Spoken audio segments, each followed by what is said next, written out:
McKenzie, in the past year, in response to the Iranian provocations, we have deployed some 14,000 additional troops to the regions.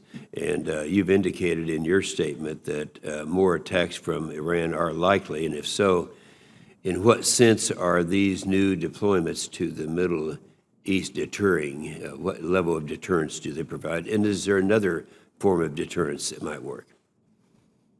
Chairman, I believe that deterrence is born of an appreciation in the mind of the adversary of both capability and will. And we, over the last few months, have demonstrated both of that.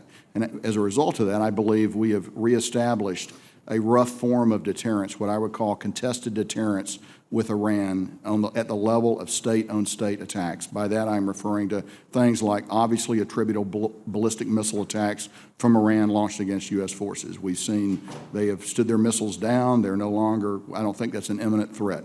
What has not been changed is their continuing desire to operate through their proxies and indirectly against us. And that is a far more difficult area to deter because they believe they can generate a measure of non-attribution with those attacks. We would not agree because we believe eventually we'll be able to distill who is behind these attacks going forward. So we're in a period where state on state, I believe we have achieved deterrence, but with their proxy activities, and while they're principally in Iraq, they are not limited to Iraq, and there are other areas where they are active as well. That is the period that we're in now with Iran, Mr. Chairman. I appreciate that. As it is right now, we have kind of a deal with the Taliban that we're bringing our troop level down from 12,000 to 8,600, and they in turn have commitments to us. And I'd have two questions. Are they keeping their commitments? Does it appear that they're keeping their commitments to us? And if not, what would be the next step after our withdrawal down to 8.6? So, Chairman, obviously my answer will concentrate on the military equities because that's what I'm knowledgeable on. But I would tell you in terms of what we see the Taliban doing militarily, they are honoring some, not all of their commitments. Let me give you an example. Attacks continue. Attacks continue at an unacceptably high rate across the country.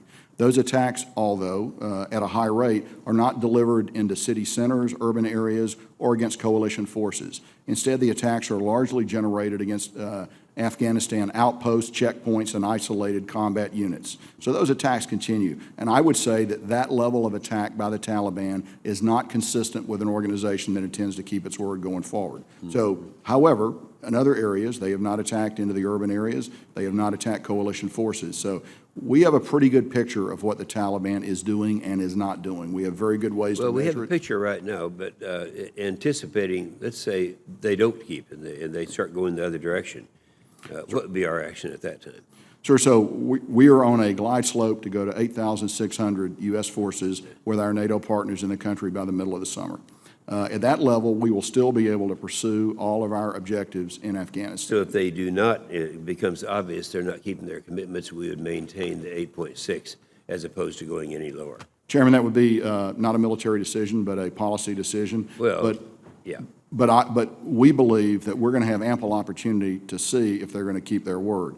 In some areas they are, in some areas they are not. I am troubled by these attacks that continue to occur. And there are obviously some political things that have to go forward that I'm not the best person to talk about in terms of the Afghan government, prisoner releases and things like that. All of those things have to occur in order to find a path forward.